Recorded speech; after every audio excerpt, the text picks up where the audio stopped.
all they probably do is squeal, but chill. When we start the revolution, when we start the revolution, all they probably do is squeal, but chill. Writings from the other side of the cage. When I think of prison writings, I think not of my own work, but of those I read as a teenager years ago, which fed me and sustained me as a young revolutionary. I think first and foremost of Malcolm X, who, when his autobiography was published, was no longer a prisoner, but who movingly told of his transformation from a convict called Satan to a clean, sober, militant Muslim minister, and later leading black nationalist. Malcolm's provocative lesson to us all came during a speech when he said, "Don't be shocked when I say I was in prison. You're still in prison." From Malcolm's autobiography, an invisible but perceptible line leads to the late Dr. Huey P. Newton's revolutionary suicide, to the late Eldridge Cleaver's Soul on Ice, to George Jackson's Blood in My Eye, to Dr. Angela Davis's If They Come For Me in the Morning. These works opened the eyes of a generation, brought them into the black liberation movement, and opened eyes not just to the horrors and repression of prison, but to the illusion of black freedom on the other side of the bars. We must remember that the long history of African captivity on this land has lasted longer than the United States has existed. Ghettos and other places of poverty are virtual open-air prisons where people walk streets of fear, either from racist cops or from unconscious youth. Americans claim the freedom to travel, but driving while black can be a capital offense. How nebulous, how ethereal is this freedom? Prison literature, therefore, performs a dual social function. It reports on repression, resistance, and survival behind the walls, and it educates, informs, and opens possibilities for freedom on the outside. It unites the two sides in consciousness and illuminates the true nature of a society as it pulls apart the curtains of its dark, hidden machinery of fear. No one knows more about freedom than she who is denied it. In America, more often than not, the quality of freedom was determined by one's Africanity. As the famed black writer Toni Morrison has written in her essay, Playing in the Dark, Whiteness, and the Literary Imagination, Africanism is the vehicle by which the American self knows itself as not enslaved but free, not repulsive but desirable, not helpless but licensed and powerful, not historyless but historical, not damned but innocent, not a blind accident of evolution but a progressive fulfillment of destiny. Morrison's exposition gives us an almost mirror image of Americanism as freedom and Africanism as unfreedom. One knows what freedom is by knowing what it is not. Similarly, the prison writer, by telling us of the hells of life in the joint, tells us of the underside of the free state.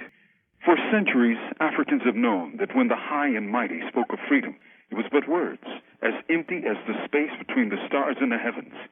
Freedom, of course, meant white freedom, and equally black captivity. That uniquely American hypocrisy was pinpointed by the rapier wit of English author Dr. Samuel Johnson, who, at the time of the American Revolution, quipped, "How is it that we hear the loudest yelps for liberty among the drivers of Negroes?" There was a time, a long time, when the entire South was a prison if you were black, and many places in the so-called free North were, at best, minimum security outposts for Africans, whether slave or free, where freedom again was but rhetoric. Why then should it surprise us when we look around us today only to find a vast prison house where millions are chained and shackled as politicians mouth vacuous phrases about a free country? And in this land of prisons, the prisons aren't always the places with bars. If you were to check for the most popular books among young black men in prison, you'd find the works of Iceberg Slim or perhaps Terry Woods. In short, you'll find novels about hustling, about street life, about pimping, about drug dealing. One would think that George Jackson's work would be deeply popular, but in truth, his name is not well known among younger prisoners. When one engages some youth on these issues, one is apt to hear the response, "Man, I ain't trying to hear that black shit." The dearth of cultural, historical, and resistance consciousness that one finds in prison is but a reflection of the low level one finds in the streets. The apparent triumph of the civil rights movement, I say apparent because I believe it's more appearance than substance, has led us to this age when millions of young blacks not only don't know their rich history of rebellion and resistance, they don't want to know. Their eyes seek only the streets. That is their battleground, and their targets are each other. A few years ago, I heard from several dozen college students who were reading passages from my book, We Want Freedom, A Life in the Black Panther Party. Almost all of them, including several graduate students, expressed surprise at the depth of black resistance they learned from the book's opening chapter, history they never knew, nor were ever taught, even in inner-city schools. Many only learned about Martin Luther King or George Washington Carver in school, but little beyond that.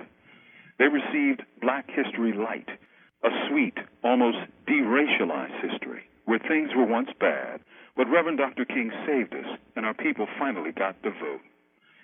When they read of the long, hard, and brutal freedom struggles of black folks and about how our people still really ain't free, they're surprised and angry. Surprised at what they didn't know, angry that they weren't taught. Meanwhile, while those destined to rule, those in college, learn about the history of black revolutionary resistance, those who are captives, the descendants of those who fought those fierce battles for freedom, show disdain for black shit and study, if anything, how to hustle on increasingly barren streets. The dynamics could hardly be more dire. Those of us who know our people's history and who know the power of that history must find some way to break through to our young, to reach them, to surprise them, yes, to anger them. We are reminded of our brave ancestor, the revered Harriet Tubman, a woman called Moses, who single-handedly brought 1,000 black souls out of slavery through the Underground Railroad. Her response, when honored for her freedom-fighting achievements, are as apt now as they were then. She replied, "I would have been able to free 1,000 more slaves if I could only have convinced them that they were slaves."